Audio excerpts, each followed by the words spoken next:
అందరికీ నమస్కారం. IIFA last year attend అయ్యాను. జస్ట్ ఆడియన్స్లో కూర్చొని బాగా ఎంజాయ్ చేశాను.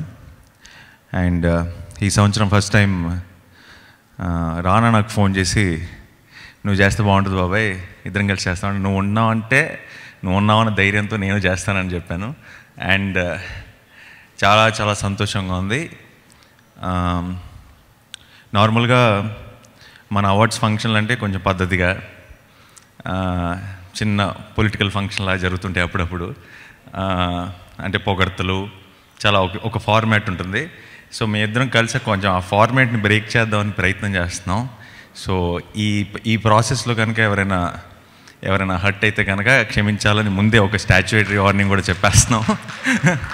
సో కేవలం అంటే చాలామంది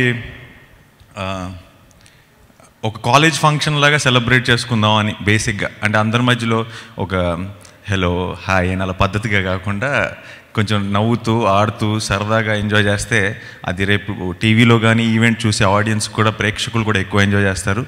అండ్ సరదాగా జోక్లు వేసుకుంటూ ఒక అవార్డ్ ఫంక్షన్ చేసినప్పుడు ఏంటంటే మా అందరి మధ్యలో ఉన్న ఒక ఫ్రెండ్షిప్ కూడా ప్రేక్షకులకు అర్థమవుతుంది.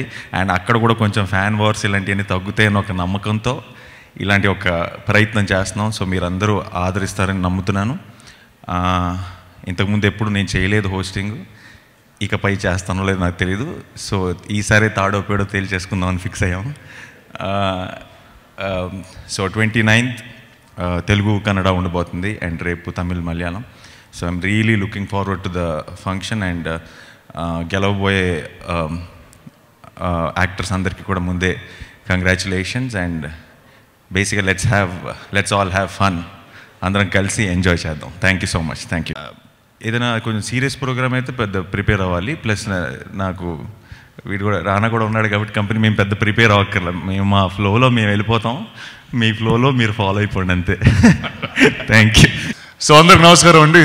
ఐఫా ఉత్సవం లాస్ట్ ఇయర్ మధ్యాహ్నం ఎప్పుడు వెళ్తే అర్ధరాత్రి ఎప్పుడు అయింది, కానీ ఈసారి అంత లేట్గా కాకుండా చాలా క్రిస్ప్గా దొరికినోడి మీద కౌంటర్ వేసేసి ఎవరన్నా హర్ట్ అయినా ఫీల్ అయినా